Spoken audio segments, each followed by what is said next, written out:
आगे हम लोग देखते हैं कि लोग सड़क के दरमियान में खड़े थे और अगली गेम शुरू होने का इंतजार कर रहे थे। वहाँ पर तभी उन्हें गाड़ियों की आवाज सुनाई देती है। जब ये गाड़ियाँ उनके पास आती हैं तो उन्हें पता चलता है ये तो उसी होटल की गाड़ियाँ थी जहाँ पर उन्होंने आखिरी गेम को जीता था। उन गाड़ियों में से कुछ लोग निकल कर आते हैं जो इनसे बात करने वाले थे, पर तभी वहाँ पर अचानक से गोलियां चल जाती हैं। एलिस, उसागी और उसकी दोस्त वो चारों जाकर छिप जाते हैं। वो देखते हैं कि गोलियां काफी दूर से चल रही थी। वहीं पर एलिस एक लड़के को देखता है जिसको गोली लग गई थी। वो उसको बचाने की कोशिश करता है कि उसागी भी उसके साथ ही, पर जब वो उसको बचाकर गाड़ी के पीछे छिपाते हैं वो देखते हैं वो लड़का मर चुका था। वहीं पर वो सफेद बालों वाला लड़का जिसका नाम चिश्या था वो आसमान की तरफ देखता है जहाँ पर हवाई जहाज फेस काट के बैनर लेकर घूम रहे थे, हमें यहाँ से जल्दी निकलना होगा। मगर जैसे ही वो उस लड़के को देखते हैं जो मर चुका था मगर उसकी सांसें चल रही थी, वो भी जिंदा था, कि उसको भी लेकर अपने साथ जाते हैं। तभी वहाँ पर एक काले कपड़ों वाला आदमी आता है जो इस गेम का हुकुम का बादशाह था। वो वहाँ पर सबको मार रहा था। एक गाड़ी रुकी है, उस गाड़ी में कोई और नहीं बल्कि एलिस का दोस्त और वो सर्जन लड़की थी जो उनको होटल में मिली थी। वो जल्दी से उन्हें गाड़ी में बैठने को कहते हैं मगर चिशिया वहीं पर रह गया था। ये अब सब गाड़ी में बैठकर वहाँ से निकल गए थे। वहाँ दोस्त उनसे पूछते हैं कि आखिर इस गेम का रूल क्या है जो हम नहीं जानते। यहाँ पर एलिस उसको कहता है कि हर गेम का अपना अलग मास्टर है और हमें हर गेम के मास्टर को हराना होगा, तभी हम हर गेम को जीत सकते हैं, जिसके बाद ही शायद हम अपनी दुनिया में वापस जा सकें। वो कहता है इतने सारे कार्ड जीतने के बाद अब हमें इन सभी फेस कार्ड्स को भी जीतना होगा। उनकी गाड़ी का चारों लोग पीछा कर रहे थे मगर वहाँ पर हुकुम का बादशाह आकर उन चारों को मार देता है और उनकी गाड़ी लेकर एलिस की गाड़ी का पीछा करने लगता है। जैसे ही वो गाड़ी करीब आती है एलिस के दोस्त को ये लग रहा था कि उस गाड़ी में भी उनके दोस्त है, मगर वो गाड़ी उनके पास आकर जिसमें हुकुम का बादशाह बैठा था वो इन पर गोलियां चलाने लगा है। वहाँ पर वो लोग अपनी जान बचाने के लिए तेजी से गाड़ी चला रहे थे मगर हुकुम का बादशाह भी इनका अब तक पीछा कर रहा था और साथ ही साथ इन पर गोलियां भी चला रहा था। आगे जाकर बेचारे एलिस और उसके दोस्तों की गाड़ी एक और गाड़ी के साथ टकरा जाती है जिससे उनका एक्सीडेंट हो गया था। उनकी गाड़ी पलट जाती है और वो सभी नीचे गिर जाते हैं। वो गाड़ी से निकलते हैं और भागते हैं क्योंकि हुकुम का बादशाह अभी भी उनका पीछा कर रहा था। वहाँ पर भागते हुए सर्जन लड़की उनसे दूर हो जाती है। अब एलिस, उसागी और उनके बाकी दो दोस्त एक पुरानी बिल्डिंग में आ गए थे। अब वो हुकुम का बादशाह उनसे काफी दूर हो गया था। यहाँ पर उसागी अपना बाकी जरूरत का सामान ढूंढने की बात करती है। वो सामान ढूंढने जाते हैं जबकि उनके बाकी के दो दोस्त गाड़ी को ढूंढने जाते हैं जहाँ पर उनको एक गाड़ी पसंद भी आ गई थी। वहीं पर दूसरी तरफ एलिस और उसागी एक मार्केट में पहुंचते हैं और वहाँ पर जाकर जरूरत का सामान इकट्ठा करने लगते हैं। तभी उसको कुछ पुरानी यादें आती हैं जब वो अपने दोस्तों के साथ हुआ करता था। यहाँ पर कुछ देर के लिए वो अपनी ऐसी जिंदगी को भूल गए थे। उसागी वहाँ पर चीजें बेचने वाली बन जाती है और एलिस उसका कस्टमर। ये दोनों चीजें लेते हुए बहुत ज्यादा मजे कर रहे थे। उसागी एलिस को बताती है कि मैं हमेशा से एक सुपरमार्केट में काम करना चाहती थी। एलिस उसागी से कहता है कि मैं वापस अपनी दुनिया में जाना चाहता हूँ और हमेशा की तरह अपने दोस्तों के साथ बैठकर नूडल्स खाकर किताब पढ़ के मजे करना चाहता हूँ। मगर वापस जाने की बात से उसागी थोड़ा परेशान हो गई थी और अपने डैड की पुरानी बातें याद करने लगी थी। मेरी पुरानी जिंदगी बिल्कुल भी अच्छी नहीं थी और मैं वापस नहीं जाना चाहती। ये बताते हुए वो वहाँ पर दुखी हो जाती है। इसी बात पर एलिस ने उसको गले लगा लिया था और कहता है तुम फिक्र मत करो, मैं हर हाल में तुम्हारा साथ दूंगा और हम यहाँ से जल्द निकल जाएंगे और एक अच्छी जिंदगी गुजारेंगे। मगर उसकी बातों से भी उसागी का दिल नहीं बदला था। वो अभी भी यही कह रही थी कि मैं वापस नहीं जाना चाहती। जब वो रास्ते में सारा सामान लेकर जा रहे थे तभी उन्हें अपने बाकी दो दोस्त मिल जाते हैं जो एक नई गाड़ी के साथ आए थे और इन्हें लेकर अपने साथ चले जाते हैं। उसी बिल्डिंग में एलिस उसकी छत पर चढ़कर आसमान की तरफ उड़ते हुए हवाई जहाज को देख रहा था जिस पर बैनर्स लगे हुए थे। वो अपने दोस्तों को बताता है कि हमें इस गेम से बचने के लिए दूसरी गेम खेलनी होगी क्योंकि मैं जानता हूँ एक गेम का मास्टर किसी दूसरी गेम में नहीं आ सकता, मतलब दूसरी गेम में जाकर हम पर कोई हमला नहीं कर सकता। वो अपने दोस्तों को दूसरी गेम के बारे में बताता है और वहाँ पर चलने को कहता है। वहाँ पर रिस्क था मगर ये सब मिलकर वहाँ पर जाने का फैसला कर लेते हैं। एलिस यहाँ पर अपने दोस्तों को चिड़िया के किंग के बारे में बताता है जिसका मतलब ये था कि टीम वर्क, उन्हें मिलकर ये गेम खेलनी होगी जिससे वो बहुत जल्दी जीत भी जाएंगे। अब ये लोग उस जगह पर पहुंच गए थे जहाँ पर इन्होंने गेम खेलनी थी। वहाँ पर पहुंचकर इन्हें कुछ ब्रेसलेट मिलते हैं लेकिन उस गेम को खेलने के लिए 5 लोगों की जरूरत थी। तभी वहाँ पर पीछे एक लड़का आता है जो पहले भी इसी गेम का प्लेयर था और उसने पहले बहुत सी गेम्स जीती थी। उसके हाथ पर 5वां ब्रेसलेट था। वो कहता है कि 5वां खिलाड़ी मैं हूँ। वो उनसे कहता है कि तुम्हें मेरे साथ खेलना होगा मगर सब लोग मना कर देते हैं क्योंकि वो प्लेयर भरोसेमंद नहीं था। सब उस पर भरोसा नहीं कर सकते थे। उसागी तभी वो ब्रेसलेट अपने हाथ पर बांध लेती है और कहती है इस गेम को खेलने के अलावा हमारे पास कोई और रास्ता नहीं है और अगर हमने इस गेम को ना खेला तो वो हुक्म का बादशाह आकर हमें मार देगा। सब उसकी बात मान लेते हैं और ब्रेसलेट पहन लेते हैं और गेम के अंदर आ जाते हैं। वहाँ पर उनको एक दूसरी टीम मिलती है। उस दूसरी टीम का कैप्टन जिसने कपड़े नहीं पहने हुए थे वो नंगा घूम रहा था। उसका ये कहना था कि अगर हम इस दुनिया में बगैर कपड़ों के आए हैं तो हमें जाना भी तो वैसे ही होगा। जिसके बाद वो कैप्टन एलिस को अपनी टीम से मिलवाता है। एलिस उनसे पूछता है कि तुम कौन लोग हो। यहाँ पर कैप्टन उसको बताता है कि हम भी तुम्हारी तरह ही शहरी थे। यहाँ पर हमें उस कैप्टन की पुरानी जिंदगी के बारे में दिखाया जाता है जहाँ पर वो एक सिंगर था और अपनी टीम के साथ गा रहा था। हम वापस से सीन प्रेजेंट पर देखते हैं। वो एलिस को बताता है वो गेम के मास्टर हैं और गेम इन्होंने ही बनाई है। वो गेम को शुरू करने से पहले उसके सारे रूल्स बताता है। वो बताता है कि इस गेम को 3 तरीकों से खेला जा सकता है। पहला बैटल, दूसरा आइटम और तीसरा बेस। इन तीनों तरीकों से गेम खेली जा सकती है और आखिर में जिस टीम के पॉइंट सबसे ज्यादा होंगे वो टीम आसानी से जीत जाएगी। टीम का जो कैप्टन होगा उसको 10,000 पॉइंट्स दिए जाएंगे और वो अपनी टीम के हर प्लेयर प्लेयर को ये पॉइंट्स बांट सकता है, मगर शर्त ये है कि पॉइंट्स 100 से ज्यादा होने चाहिए। वो बताता है कि पहले राउंड में ऑपोजिट यानी कि दूसरी टीम को अपनी पहली टीम के किसी भी प्लेयर को छूना होगा, जिससे उसके पॉइंट्स उसे मिल जाएंगे जो हाथ लगाएगा, और इस तरीके में टीम के 2 लोग भी इकट्ठे खेल सकते हैं, जिससे पॉइंट्स आधे आधे उनमें बांट दिए जाएंगे। दूसरे राउंड में उन्हें कुछ चीजों को ढूंढना होगा जो यहीं इसी जगह में कुछ बॉक्सेस में रखी हुई हैं, और जो भी टीम उस बॉक्स को ढूंढकर उस पर लगा हुआ बटन दबा देगी वो टीम जीत जाएगी और उसको पॉइंट्स मिल जाएंगे। और आखिरी तरीका है बेस, जिसमें दोनों टीम्स को एक पोल दिया गया है जिसमें बहुत सारे पॉइंट्स हैं। मगर यहाँ पर एक बात याद रखना, अगर मेरी टीम के किसी भी प्लेयर ने तुम्हारे पोल को छू लिया तो हमें 10,000 पॉइंट्स मिल जाएंगे, और अगर तुम इस गेम को बहुत अच्छी तरीके से खेल रहे हो और तुमने इस पोल को छू लिया तो तुम्हें अनगिनत पॉइंट्स मिलेंगे। और फिर इसके बाद अगर तुमने मेरी टीम के किसी भी प्लेयर को छू लिया तो उसके सारे पॉइंट्स तुम्हें मिल जाएंगे और वो बेचारा मारा जाएगा। खैर, यहाँ पर गेम शुरू हो गई थी। एलिस अपनी टीम के प्लेयर्स को ज्यादा पॉइंट्स देता है और कुछ को थोड़े कम पॉइंट्स देता है। ये दोनों यहाँ पर अलग अलग टीम्स बन गई थी। उस आगे उस लड़के के साथ अपनी टीम बना लेती है जो यहाँ पर इनकी गेम में बहुत सारी गेम्स को जीत कर आया था, और दूसरी तरफ एलिस दोस्त के साथ अपनी टीम बना लेता है। एलिस बॉक्स में पड़ी उन चीजों को ढूंढने लगता है जिसका बटन दबाकर इन्हें पॉइंट्स मिल सकते थे, और इन्हें पॉइंट्स मिल भी जाते हैं। वहीं पर चिड़िया के किंग का कैप्टन आता है और वो कहता है, तुम जानते हो इस गेम को जीतने का सबसे पहला उसूल क्या है? तुम्हें अपने प्लेयर्स का भरोसा जीतना होगा, किसी को कम पॉइंट्स। यहाँ पर वो कैप्टन एलिस से हाथ मिलाता है, जिससे उसे पता चल गया था कि एलिस के पास कितने पॉइंट्स है। एलिस की टीम बहुत अच्छी तरीके से खेल रही थी। वो दोबारा से पोल के पास आ गए, उसको हाथ लगाते हैं, जिससे उनके पॉइंट्स भी बढ़ गए थे। जब दूसरी टीम का कैप्टन ये देखता है कि एलिस की टीम जीत रही है, वो अपनी टीम के साथ मिलकर एक प्लान बनाता है। वो उसके बेस पर हमला करने वाला था, जहाँ पर पहले ही एलिस का दोस्त वहाँ की निगरानी कर रहा था। जब ये सब लोग एलिस के बेस पर हमला करते हैं तो वहाँ पर एलिस का दोस्त जो वहाँ निगरानी कर रहा था वो पोल को हाथ लगा देता है, जिससे उसको अनगिनत पॉइंट्स मिलते हैं। उसके पास बेशुमार पॉइंट्स हो गए थे, मगर जैसे ही दूसरी टीम का प्लेयर उसके पास आता है वो उसको हाथ लगा देता है। उस बेचारे के पॉइंट्स भी अब एलिस के दोस्त को मिल गए थे, जिससे उसके पास 0 स्कोर था। और तभी एक लेजर लाइट आकर उस बेचारे को मार देती है। दूसरी टीम का एक प्लेयर मर चुका था। अभी भी एलिस और उसकी टीम बहुत ज्यादा परेशान थी, क्योंकि उनके पास अभी भी बहुत कम पॉइंट्स थे। वो अपने दोस्तों से कहता है कि हमें अलग अलग होकर उन बॉक्सेस को ढूंढना होगा और उसका बटन दबाकर हमें पॉइंट्स हासिल करने होंगे। ये सब अलग अलग होकर उन बॉक्सेस को ढूंढने लगे हैं। यहाँ पर एलिस एक बॉक्स को ढूंढ भी लेता है, पर वहाँ पर तो पहले ही दूसरी टीम की एक लड़की मौजूद थी जो उस बटन को दबाकर पॉइंट्स ले लेती है। तभी वहाँ पर दूसरी टीम का कैप्टन भी आ गया था। वो कहता है, मेरे बच्चे, ये बच्चों का खेल नहीं है, ये बहुत ही समझदार लोगों का खेल है। अगर तुम वाकई समझदार हो तो मुझे अपनी समझदारी दिखाओ। बड़े चालाकी से उस कैप्टन की टीम ने इन्हें रोक लिया था। ये अब बहुत ज्यादा उदास थे, क्योंकि ये राउंड भी ये हार गए थे और अब इनको मरने से कोई भी नहीं बचा सकता था। अब ये सभी बेचारे बहुत ज्यादा दुखी हो गए थे और अलग अलग होकर ये वक्त खत्म होने का इंतजार कर रहे थे। मगर उसागी ने अभी भी हार नहीं मानी थी। वो उन बॉक्सेस को ढूंढने लगती है, जिससे उसको पॉइंट्स भी मिल गए थे और एलिस की टीम के पास काफी ज्यादा पॉइंट्स हो गए थे। दूसरी टीम से उसके पास सिर्फ 500 पॉइंट्स ही कम थे। वहाँ पर जाकर उसागी उसी लड़के को देखती है जो बाद में इनकी टीम में शामिल हुआ था। वो खून की उल्टियां कर रहा था। वो लड़का उसागी को पकड़ लेता है। वो उसे मार रहा था और बेहोश करने की कोशिश कर रहा था, क्योंकि जैसे हमने पहले शुरू में देखा था सब इस पर भरोसा नहीं कर रहे थे। मगर फिर वो उसागी के साथ भी बदतमीजी करने की कोशिश कर रहा था। तभी वहाँ पर एलिस उसे बचा लेता है और उठाकर अब उसे बेस के पास ले आया था। जिसके बाद एलिस दूसरी टीम के कैप्टन के पास जाता है और कहता है कि मेरी टीम तो हार गई है, अब हम सब लोग मरने वाले हैं, तो मेरी आखिरी ख्वाहिश ये है कि मैं तुमसे हाथ मिलाना चाहता हूँ। वो कैप्टन कहता है कि अभी गेम खत्म होने में पूरे 3 मिनट है और अगर मैंने तुमसे हाथ मिला लिया तो तुम्हारे सारे पॉइंट्स मेरे पास आ जाएंगे। एलिस कहता है कि मैंने तुमसे बहुत कुछ सीखा है, पर मेरे पास इतना वक्त नहीं है मेरे दोस्त कि मैं अपनी गलतियां सुधार सकूं, और वो सॉरी भी करता है। मगर तभी जैसे ही कैप्टन ने एलिस से हाथ मिलाया था तो उसके सारे पॉइंट्स एलिस को मिल गए थे। इस चीज से वो कैप्टन भी काफी ज्यादा हैरान था। असल में हुआ ये था कि जब एलिस अपने उस दोस्त को ढूंढने गया था तो वो अपने हाथ को अलग करने की कोशिश कर रहा था, क्योंकि वो ब्रेसलेट उतारना चाहता था। वो नहीं चाहता था कि एलिस मर जाए। उसके दोस्त ने कहा था कि मेरे पास एक प्लान है। उसने अपने ब्रेसलेट को उतारकर एलिस को दे दिया था, जिससे एलिस के पॉइंट्स डबल हो गए थे। और जैसे ही एलिस ने उस कैप्टन से हाथ मिलाया था उसके सारे पॉइंट्स एलिस को मिल रहे थे। ये सब बातें सुनकर कैप्टन काफी ज्यादा हैरान हो गया था, मगर उसको मरने का कोई दुख नहीं था। उसने भी बहुत सारी गेम्स जीती हारी थी, इसके बाद ही वो यहाँ पर पहुंचा था। मगर अब एलिस नहीं चाहता था कि वो कैप्टन मरे, लेकिन इस गेम के उसूल तो उसूल थे। तभी वहाँ पर एक लेजर लाइट आकर उस कैप्टन और उसके बाकी सभी प्लेयर्स को मार देती है। उधर एलिस का दोस्त भी, जिसने ब्रेसलेट उतारकर एलिस को दिया था, उसके हाथ पर चोट लगने की वजह से उसका खून काफी ज्यादा बह गया था, जिसकी वजह से वो भी मर जाता है। मगर उसने अपने बाकी सभी दोस्तों को बचा लिया था। ये सब लोग उसका शुक्रिया अदा करते हैं। हमें दूसरी तरफ शहर में दिखाया जाता है, वहाँ पर भी गेम खेली जा चुकी थी। कुछ लोग इस गेम को खेल रहे थे जो कि जेल में हो रही थी। उनको गले में पहनने के लिए कॉलर दिए जाते हैं, जिनके पीछे निशान बने हुए थे, जिसमें 4 निशान थे, चिड़िया, हुक्म, पान और ईंट। मगर इस गेम में कोई भी अपने गले के कॉलर में निशान नहीं देख सकता था। ये दूसरा इंसान ही उन्हें देखकर बता सकता था। इस गेम का मकसद था कि इन सब के दरमियान में ही एक दिल का गुलाम है जिसको इन्होंने पकड़ना था, और अगर वो मारा गया तो ये सब बच जाएंगे। वक्त शुरू होता है। इनको 2 घंटे का टाइम दिया गया था। यहाँ पर इनको अपने कॉलर में जो भी निशान होगा वो इन्होंने सही बताना था, और अगर वो सिंबल या निशान सही नहीं बताया गया तो इनका गर्दन में पहना हुआ कॉलर ब्लास्ट हो जाएगा, जिसके बाद वो इंसान मर जाएगा। सब लोग अपनी टीम बना लेते हैं और हर इंसान अपनी टीम के प्लेयर की मदद कर रहा था। यहाँ पर इस गेम में सफेद बालों वाला लड़का चिशिया भी था। वहाँ पर उसका भी एक दोस्त बन गया था। वो उसको उसके कॉलर में सही निशान बता देता है, क्योंकि हर राउंड के बाद उनके कॉलर में वो निशान बदलते रहते थे। वहाँ पर खाने पीने का भी बहुत अच्छा सामान था। जैसे जैसे गेम आगे जा रही थी, लोग मर रहे थे, क्योंकि वो एक दूसरे को गलत निशान बता रहे थे, क्योंकि उनको तो यही लग रहा था कि अगर दिल का गुलाम मारा गया तो उनकी जान बच जाएगी। गेम में टोटल 20 प्लेयर थे। आहिस्ता आहिस्ता करके सब मर रहे थे। बाकी अब सिर्फ 6 प्लेयर ही रह गए थे, और ये वही लोग थे जो अब तक एक दूसरे पर भरोसा कर रहे थे। मगर चिशिया का दोस्त मारा गया था, क्योंकि वो उसे कहता है कि अब मैं और ज्यादा नहीं खेल सकता, मैं तंग आ चुका हूँ, और अपना निशान नहीं बताता, जिससे उसके गले का कॉलर फट जाता है और वो बेचारा वहीं पर मारा गया। चिशिया किसी दूसरे इंसान पर भरोसा भी नहीं कर सकता था। अब इनको कैसे पता चलेगा कि दिल का गुलाम कौन है, जो इनके दरमियान में ही था। जिसके बाद चिशिया वहाँ पर सबसे मदद मांग रहा था, क्योंकि उसका प्लेयर तो मर चुका था। और अब वो एक लड़के के पास जाता है, जहाँ पर वो उसको बताता है कि मैं जानता हूँ जो तुम्हारे साथ तुम्हारा प्लेयर है वो एक कातिल है। उसने पिछली गेम में बहुत सी लड़कियों को मारा था, और अगर तुम चाहो तो उसी छोड़कर तुम मेरे प्लेयर बन सकते हो। हम दोनों मिलकर खेल सकते हैं। तो मुझे मेरे कॉलर में कार्ड बता देना, मैं तुम्हें बता दूंगा। वो लड़के को उसके कॉलर में हुक्म का कार्ड बताता है, पर वो लड़का उसे कुछ भी नहीं बताता और वहाँ से चला गया था। दूसरी तरफ एक कपल, जिसमें से लड़का अपनी बीवी को बता रहा था कि उसी कातिल के बारे में बात कर रहे थे, जिसके बारे में चिशिया ने उस लड़के को बताया था। ये कहते हैं कि ये बहुत ही खतरनाक कातिल है और यही है जो दिल का गुलाम है। चिशिया उससे भी बात करने की कोशिश कर रहा था, पर वो भी उससे कोई बात नहीं करती और वहाँ से चली जाती है। सब लोग अपने अपने जेल में आ गए थे। यहाँ पर सबसे कार्ड के बारे में पूछा जाता है कि कौन से निशान का कार्ड कॉलर में मौजूद है। यहाँ पर चिशिया अपना बहुत दिमाग लगाता है। उसको तो किसी ने कुछ भी नहीं बताया था। वो ये बात पता कर लेता है कि उसके कॉलर में इंच का निशान है, और वो सही भी बता देता है, और वो बताकर बच भी जाता है। आखिर में 3 लड़के बाहर आ गए थे, मगर वो लड़की मारी गई थी जिसने चिशिया की बात को नहीं सुना था। यहाँ पर हमें पता चलता है कि दिल का गुलाम कोई और नहीं बल्कि उसी लड़की का साथी था जो मर गई थी, जिसने चिशिया की बात को नहीं सुना था। और इन दोनों ने बहुत ही प्लानिंग की थी। ये दोनों आपस में हंसने के बहाने बात किया करते थे, मगर आखिर में बेचारी उस लड़की के साथी ने भी उसे धोखा दे दिया। उसके कॉलर में गलत कार्ड का निशान बता दिया, जिससे वो मारी गई। इनको दिल का गुलाम मिल गया था। ये उसको एक जेल में बंद कर देते हैं, जिसके बाद चिशिया भी अब इस गेम से आजाद हो गया था। उसने इस गेम को जीत लिया था। वहीं पर हमें एक आदमी को रिकॉर्डिंग करते हुए दिखाया जाता है, जो बता रहा था कि अब तक 23 दिन हो चुके हैं, बहुत लोग मारे गए हैं, कुछ गायब हो गए हैं। अगले दिन चिशिया की दोस्त ये बोलकर जाती है कि मैं चिशिया और सर्जन लड़की को ढूंढने जा रही हूँ, क्योंकि अगर हमारी टीम में जितने भी ज्यादा लोग होंगे, जीतना हमारे लिए उतना ही आसान होगा। तभी उजाकी और एलिस दूसरी साइड पर जाते हैं, जहाँ पर इन्हें बहुत सारे लोग मिलते हैं जो मरे हुए थे। वहाँ पर एक आदमी जो अभी थोड़ा सा जिंदा था, वो इनको कुछ कहकर मर जाता है। अब ये अंदर जाते हैं, जिसमें एक रिकॉर्डिंग थी। जब ये रिकॉर्डिंग को चलाते हैं, उसी आदमी ने अपनी फिल्म को रिकॉर्ड किया हुआ था जो मर चुका था, जिसमें वो बता रहा था कि यहाँ पर 23 दिन हो चुके हैं, बहुत लोग मारे गए हैं, और ये दुनिया ऐसी बिल्कुल भी नहीं रहेगी। यहाँ पर कोई भी जिंदा रह सकता है। वहीं पर एक लड़की भी थी जिसको पता था कि ये कौन सी दुनिया है और यहाँ पर ये सब कुछ क्यों हो रहा है। वो लड़की अब बताने लगती है कि मैं बेहोश थी, मेरे सर में एक सुराख किया गया था, मगर जैसे ही मुझे होश आया, ये सब कुछ बता ही रही थी, तभी वहाँ पर हुक्म के बादशाह ने आकर उस लड़की को मार दिया था, और रिकॉर्डिंग यहीं पर खत्म हो जाती है। जब ये वैन से बाहर आते हैं तो वहाँ पर भी हुक्म का बादशाह आ गया था। यहाँ पर भी इन पर हमला कर रहा था। उजाकी और एलिस दोनों उसके हमले से बचकर भाग रहे थे, और भागते भागते अलग हो जाते हैं। एलिस वहाँ पर बेहोश हो गया था, मगर एलिस को तभी कोई बचा लेता है। एलिस को जैसे ही होश आता है, उसके सामने एक लड़की बैठी थी जो उसको बताती है कि तुम्हें किसी और ने नहीं बल्कि अगूनी ने बचाया है। और यहाँ पर हमें पता चलता है कि अगूनी अभी भी जिंदा था। हम यहाँ पर हुकुम के बादशाह को धोखे से लाकर मार देंगे, और हम इसी चीज की प्लानिंग कर रहे हैं। यहाँ पर वो लड़की जो अगूनी के साथ थी, उस लड़की की पुरानी जिंदगी के बारे में हमें बताया जाता है, जिसके बाद वो खुद को एक स्टेडियम में पाती है। वहाँ पर अचानक से गेम शुरू हो गई थी। सबके ऊपर खौलता हुआ पानी गिर रहा था। वहाँ पर सब लोग मारे गए थे, मगर ये लड़की बच गई थी। इसकी टांग में सरिया घुस गया था। वो जैसे तैसे करके एक हॉस्पिटल में पहुंच गई थी। वहाँ पर कोई भी नहीं था सिवाय एक डॉक्टर के, जो कह रहा था कि तुम्हारा पाँव काटना पड़ेगा और अगर ऐसा ना किया तो तुम मर जाओगी। मगर इससे पहले वो डॉक्टर अपनी बहुत सी बातें मनवाता है। ये हर हाल में जीना चाहती थी, इसीलिए डॉक्टर की सभी बातों को मान जाती है। ये सब बातें ये एलिस को बता रही थी। उधर दूसरी तरफ उसागी, जो कि जंगल में गुम हो गई थी, वो एक घर में पहुंच जाती है, जहाँ पर वो खाने का कुछ सामान ढूंढ रही थी।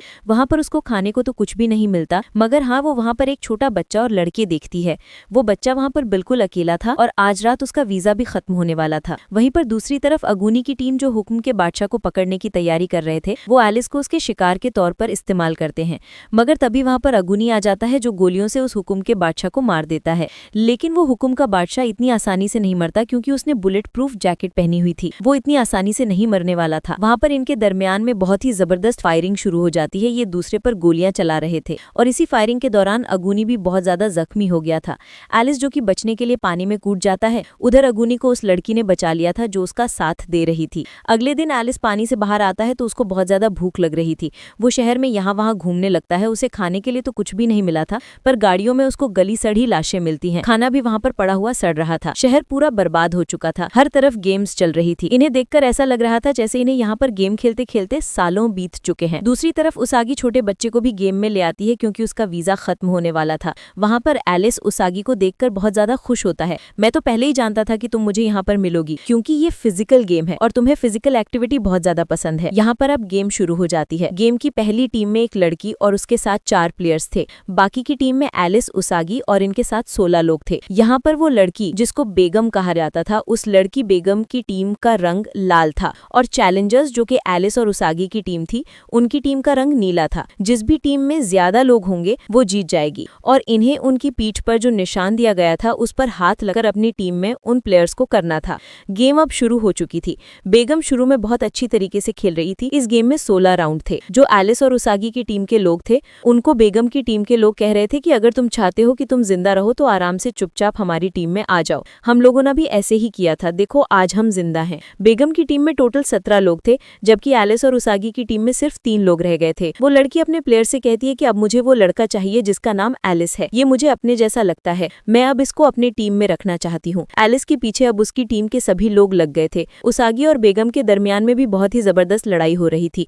उसागी ने अभी भी हार नहीं मानी थी। वो सभी प्लेयर से ये कह रही थी कि देखो अगर तुम जीत गए तो तुम भी वापस अपनी दुनिया में जा सकते हो। तुम्हें हमारा साथ देना होगा, तुम्हारे बगैर हम ये गेम बिल्कुल भी नहीं जीत सकते। कुछ लोगों ने उसागी की बात को मान लिया था। वो बाकी अपनी दूसरी टीम के प्लेयर्स की पीठ पर हाथ रखकर उनको अपनी तरफ ले आते हैं, जिससे कि अब बहुत सारे लोग एलिस की टीम में आ गए थे। बेगम अपनी टीम में बिल्कुल अकेली रह गई थी। जाते जाते बेगम से एलिस पूछता है, क्या सारे गेम जीतने के बाद हम लोग वापस अपनी दुनिया में जा सकते हैं? बेगम कहती है, वो तो तुम्हें तभी पता चलेगा जब तुम सारे गेम जीत जाओगे। जिसके बाद एक लेजर लाइट बेगम पर गिरती है और वो वहीं पर मारी जाती है। इसके बाद उसागी और एलिस एक पुरानी बिल्डिंग में जाते हैं, जहाँ पर बिल्डिंग तो टूटी हुई थी पर वहाँ पर गर्म पानी था। ये अब काफी दिनों से नहाए भी नहीं थे, इसीलिए ये पानी में जाकर नहाने लगते हैं। वहाँ पर ये बहुत बड़े बड़े हाथियों को देखकर खुश हो रहे थे, क्योंकि इन्होंने काफी वक्त के बाद इतने बड़े बड़े हाथियों को अपनी आंखों के सामने देखा था। वहीं पर दूसरी तरफ अब हमें चीशिया दिखाया जाता है, जो एक नए गेम में गया था। ये गेम एक बादशाह का था। गेम में टोटल 5 लोग थे और बादशाह भी इनके साथ गेम नहीं खेल रहा था। सबको 0 से लेकर 100 तक के नंबर के दरमियान में एक नंबर को चूज करना था, उसे लेना था और जितने भी नंबर ये लोग अपने सिलेक्ट करेंगे उन सब को जमा करके 0.8 पर मल्टीप्लाई करके जो नंबर आएगा उस नंबर के साथ मिलाया जाएगा। जिसका भी नंबर उसके आसपास रहा वो जीत जाएगा और बाकी सब हार जाएंगे और उनका 1 पॉइंट माइनस हो जाएगा। गेम के टोटल 10 राउंड होंगे और जिस भी प्लेयर का -10 हुआ उसके ऊपर एक खतरनाक केमिकल डालकर उसे मार दिया जाएगा। गेम के पहले राउंड में बादशाह जीत गया था। बाकी के सब लोग ये सोच रहे थे कि वो इस गेम को कैसे जीत सकते हैं। इनमें से 2 प्लेयर्स हार गए थे, उनके ऊपर वही खतरनाक केमिकल डालकर उन्हें मार दिया जाता है। आखिर में सिर्फ चिशिया, एक लड़की और वो बादशाह बच गए थे। अब उस लड़की ने गलती से गलत नंबर को चुन लिया था जिससे वो मारी जाती है। उसके ऊपर भी वही खतरनाक केमिकल डाल दिया जाता है। चिशिया ने सही नंबर बता दिया था जिस वजह से वो यहाँ पर जीत जाता है। यहाँ पर बादशाह को अपनी पुरानी जिंदगी याद आ रही थी। उसने अपनी पुरानी जिंदगी में बहुत ही गलत काम किए थे, यही सोचकर उसको शर्मिंदगी हो रही थी। इस वजह से उसने खुद को मार दिया था। चिशिया सही सलामत बाहर आ जाता है। वहीं पर दूसरी तरफ चिशिया के दोस्त ने सर्जन लड़की को ढूंढ लिया था। ये दोनों मिलकर एक गेम खेलते हैं और ये उस गेम को जीतकर ये दोनों भी सही सलामत बाहर आ गई थी। आखिर में हुकुम का बादशाह और हुकुम की बेगम, ये दोनों गेम ही बची थी। इस गेम में अब बाकी के जितने भी प्लेयर्स बचे थे जो पिछली गेम्स को जीत गए थे, इन सब का अब आमना सामना होता है। यहाँ पर वही लड़का भी आया था जो पहले इनको गेम में मिला था, जिसको खून की उल्टियां आ रही थी, वो मरने वाला था। इसीलिए वो यहाँ पर सबसे कहता है कि मैं तो मर ही जाऊंगा, मगर मरने से पहले मैं तुम सबको मारना चाहता हूँ। और ये कहकर वो उसागी पर गोली चलाने लगा है, मगर चिशिया आगे आ गया था जिसको गोली लग जाती है। उस लड़के को मार दिया था, लेकिन तभी वहाँ पर हुकुम का बादशाह आ गया था जो सबको मार रहा था, उन्हें मार रहा था। सब लोग यहाँ भाग रहे थे। अगुनी और उसकी साथी भी आ गई थी। ये सब मिलकर अब उस हुकुम के बादशाह को मारने की प्लानिंग करते हैं। वहाँ पर चिशिया की दोस्त उसको चिशिया का बनाया हुआ एक छोटा सा बॉम्ब देती है। एलिस कहता है कि ये तो बहुत छोटा है, इससे कुछ भी नहीं हो सकता। ये सब प्लान करते हैं। ये स्टोर रूम में जाकर बहुत सारी गैस को इकट्ठा करेंगे, जिसके बाद बाकी के लोग उस हुकुम के बादशाह को उस स्टोर तक लाएंगे, जिससे बहुत बड़ा धमाका होगा और ये लोग उसे मार देंगे। हुकुम का बादशाह अगुनी पर गोलियां चलाने वाला था, तभी उसके आगे उसकी साथी आ जाती है, वही लड़की जो अब तक उसका साथ दे रही थी, और सारी गोलियां उसके आर पार हो जाती हैं। ये देखकर अगुनी को बहुत गुस्सा आता है और वो हुकुम के बादशाह को बहुत मारता है। वो सर्जन लड़की को भी मार देता है। वो एलिस को भी मारने वाला था, तभी वहाँ वहाँ पर चिशिया की दोस्त आ जाती है जो जूडो कराटे जानती थी और उसको बहुत मारती है, मगर वो चाकू से उस लड़की को भी मार देता है। सब लोग बहुत ज्यादा जख्मी हो गए थे। तभी वहाँ पर एलिस आता है जो उस हुकुम के बादशाह को बहला फुसलाकर उसी स्टोर रूम की तरफ ले जाना चाहता था जहाँ पर उसने बहुत सारी गैस को जमा किया था। हुकुम का बादशाह बहुत ज्यादा शातिर और चालाक था, उसको पता चल चुका था, इसीलिए वो स्टोर रूम का दरवाजा नहीं खोलता। तभी वहाँ पर अगुनी आ जाता है जो उसको धक्का मारकर अंदर ले आया था और एलिस को बॉम्ब ब्लास्ट करने को कहता है, मगर इससे पहले वो बॉम्ब ब्लास्ट करता वो अगुनी को भी अपने साथ ही खींच लेता है। इसके बाद बहुत बड़ा धमाका होता है। वो हुकुम का बादशाह अब मर गया था। अगुनी एलिस को अब आखिरी गेम खेलने के लिए भेजता है और कहता है तुम्हें हर हाल में वो गेम जीत कर आना होगा। एलिस को उसागी मिल गई थी। वो उसागी को अपने साथ एक बहुत बड़ी बिल्डिंग में जाता है जहाँ पर हुकुम की बेगम इनका इंतजार कर रही थी। गेम इनकी शुरू होती है। पहला राउंड तो वो हुकुम की बेगम जीत गई थी। हुकुम की बेगम कहती है कि क्यों ना पहले बैठकर तीसरे राउंड से पहले हम चाय पी लें, क्योंकि ये भी इसी गेम का हिस्सा है। वो पूछता है क्या ये आखिरी गेम खत्म होने के बाद हम वापस से अपनी दुनिया में जा सकते हैं? बेगम कहती है मैं तुम्हें सच तो बता दूं, मगर ये ना हो कि सच सुनकर तुम्हें कोई पछतावा हो। एलिस कहता है कि तुम्हारी बात का मतलब क्या है? वो कहती है कि फ्यूचर, आने वाले कल में अमीर गरीब सब कुछ खत्म हो जाएगा, ना कोई अमीर होगा ना कोई गरीब होगा। वो कहती है मैं तुम्हें 1000 साल बाद का वक्त बता रही हूँ। जिस दुनिया में से तुम आए हो वहाँ पर बहुत ज्यादा तरक्की होने वाली है। वहाँ पर कैंसर के मर्ज का भी इलाज होगा। 100 सालों के बाद हम मौसम को एंजॉय करने लगेंगे। 200 सालों के बाद इंसानों की याददाश्त को भी एक दूसरे में डाला जा सकता है। उम्र लंबी हो जाएगी और अगले 500 सालों के बाद मौत जैसी कोई चीज नहीं होगी। हम जब तक चाहें जी सकते हैं। वो कहती है कि तुम अपनी असल दुनिया में बहुत गहरी नींद में सो रहे हो। तुम ख्वाब में ये गेम खेल रहे हो। तुम्हें असल जिंदगी, असल दुनिया में कुछ भी याद नहीं है और मैं इस सारे सिस्टम की हेड हूँ। ये बातें सुनकर एलिस और उसागी बहुत ज्यादा परेशान हो गए थे, मगर बाद में वो हुकुम की बेगम हंसने लगती है, कहती है मैं तो मजाक कर रही थी, तुमने मेरी बात को ही सीरियस ले लिया। इसके बाद एलिस को बहुत गुस्सा आ गया था। वो उस औरत की तरफ गन कर लेता है और कहता है सच सच बताओ मैं कौन हूँ, कहाँ से आया हूँ, इस दुनिया की सच्चाई क्या है? वो लेडी कहती है कि जो तुम ये गेम खेल रहे हो ये सिर्फ तुम्हारे दिमाग में है, तुम्हारा ही ख्याल है और कुछ भी नहीं। वो कहती है कि मैं सिर्फ तुम्हारी एक डॉक्टर, तुम्हारी थेरेपिस्ट हूँ। वो उसे याद दिलाने की भी कोशिश करती है कि तुम अपने दोस्तों के साथ मस्ती कर रहे थे, तभी एक कार एक्सीडेंट से तुम्हारे दोनों दोस्तों की मौत हो गई और तुम जिंदा बच गए, जिससे तुम्हें बहुत ही गहरा सदमा लगा है और तुम मुझसे थेरेपी ले रहे हो। वहाँ पर वो उसागी को भी देखता है। डॉक्टर बताती है कि वो भी उसकी मरीज है, उसके साथ भी सब कुछ ऐसा ही हुआ था, इसीलिए मैं उसका भी इलाज कर रही हूँ। एलिस और उसागी को एक मेंटल असाइलम में दिखाया जाता है। वहाँ पर डॉक्टर उनसे कह रही थी कि अब बात मान जाओ, गेम छोड़ दो, हार मान लो। तभी उसागी बातें सुनकर एलिस से कहती है एलिस होश में आओ, हम अभी भी गेम खेल रहे हैं, ये लेडी हमसे झूठ बोल रही है। वो अपना हाथ काट कर कहती है कि अगर ये एक ख्याल होता तो मैं तुम्हारे साथ न होती। एलिस भी अब उसकी बात पर यकीन कर लेता है, उसका हाथ पकड़ लेता है। इन दोनों के प्यार को देखकर वो लेडी भी उदास हो गई थी, उसकी आंखों से भी आंसू आ रहे थे। वो दोबारा से गेम की दुनिया में आ गए थे। गेम खेलते खेलते रात हो गई थी। वो इस गेम को जीत जाती है। बेगम ने बहुत अच्छे तरीके से खेला था। वो जाते जाते कहती है कि एलिस तुम्हें अपनी असल दुनिया के बारे में पता चल जाएगा कि तुम कौन हो, तुम यहाँ क्या करने आए हो। तभी एक लेजर लाइट आकर हुकुम की बेगम पर गिरती है और वो भी वहाँ पर मारी जाती है और यहाँ पर गेम का भी एंड हो गया था, यानी कि सभी गेम्स खत्म हो गई थी। इसके बाद आसमान पर रंग बिरंगी आतिशबाजी होती है और आखिर में एक ऐलान होता है जिसमें इनसे पूछा जा रहा था कि क्या आप लोग हमेशा के लिए इस गेम के शहर में ही रहना चाहते हैं या फिर नहीं। एलिस के जो दोस्त जितने भी जख्मी थे वो सब कहते हैं नहीं, हम इस शहर में नहीं रहना चाहते, हम वापस से अपनी असल दुनिया में जाना चाहते हैं। वहीं पर हम एलिस और उसागी को भी देखते हैं, वो दोनों भी यही कह रहे थे कि हम वापस से अपनी असल दुनिया में जाना चाहते हैं। सीन शिफ्ट होता है और यहाँ पर हमें कहानी का शुरू का हिस्सा दिखाया जाता है, जहाँ पर एलिस जब अपने दोस्तों के साथ था